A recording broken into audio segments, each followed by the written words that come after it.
અનાજની ખરીદી કરે છે તે અનાજ સસ્તા અનાજના વેપારીઓને ફાળવવામાં આવે છે અને પછી જો સરકાર જ તે અનાજ સારું નથી એમ કહીને તેનું વિતરણ અટકાવી દે તો વાત નવાઈ લાગે તેવી ચોક્કસ છે। પણ સરકારી બાબુઓના રાજમાં કંઈ પણ થઈ શકે છે। ઘટના છોટાઉદેપુર જિલ્લાના નસવાડી અને ક્વાંટ તાલુકામાંથી સામે આવી રહી છે। અહીં ગુજરાત રાજ્ય નાગરિક પુરવઠા નિગમના 2 સરકારી ગોડાઉનમાં તુવેર દાળનો જથ્થો ફાળવવામાં આવ્યો હતો।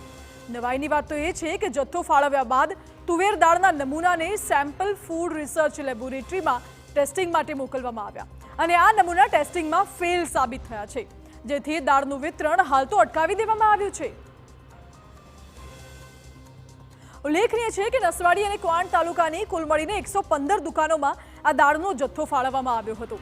આ દાળનો જથ્થો મેળવવા માટે સસ્તા અનાજના વેપારીઓએ 17 લાખ રૂપિયા પણ ચૂકવ્યા અને હવે દાળનું વિતરણ અટકાવી દેવાને પગલે સસ્તા અનાજના સંચાલકોના રૂપિયા પણ અટવાઈ ગયા છે। પરમિટ 200 ક્વિન્ટલ આવેલી, જે પૈકી તુવેર દાળની આવક 200 કટ્ટાની 15/5/2024 રોજ થયેલી, જેનો સેમ્પલ માટે FRL ગાંધીનગર સેમ્પલ મોકલતો 17/5/2024 રોજ જે રિપોર્ટ આવેલ તે ફેલ આવેલ હોય અને તુવેર દાળનું વિતરણ થયેલ નથી। મહત્વનું છે કે જ્યાં સુધી તુવેર દાળનો નવો જથ્થો નહીં આવે ત્યાં સુધી દાળનું વિતરણ કરવામાં નહીં આવે, એટલે કે લાભાર્થીઓને દાળ વગર તરસવાનો વારો આવશે। બીજી તરફ અનાજના સંચાલકોએ પણ નુકસાની વેઠવી પડે તેવી પરિસ્થિતિ ઊભી થઈ છે।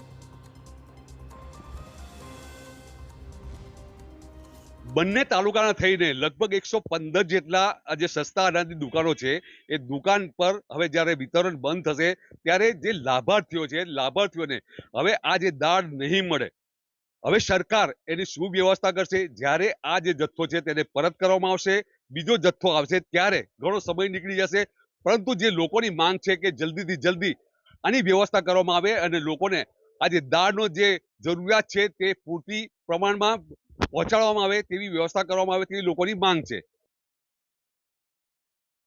સમગ્ર ઘટના તંત્ર સામે અનેક સવાલો ઊભા કરી રહી છે।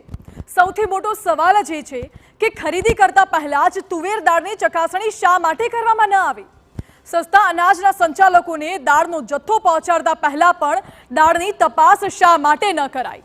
નસવાડી તાલુકાની 42 દુકાનોમાં 200 ક્વિન્ટલ તુવેર દાળનો જથ્થો ફાળવવામાં આવ્યો છે, જ્યારે ક્વાંટ તાલુકાની 73 દુકાનોમાં 149 ક્વિન્ટલ તુવેર દાળનો જથ્થો ફાળવવામાં આવ્યો છે।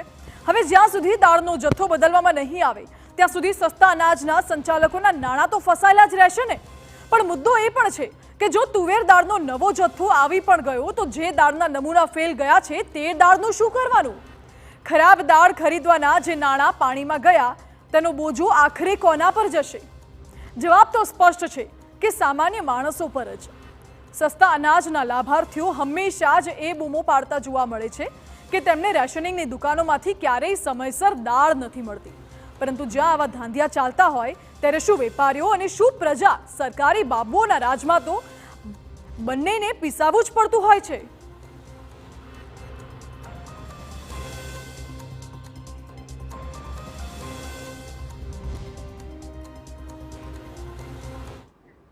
અને આ વચ્ચે મહત્વના સમાચાર સામે આવી રહ્યા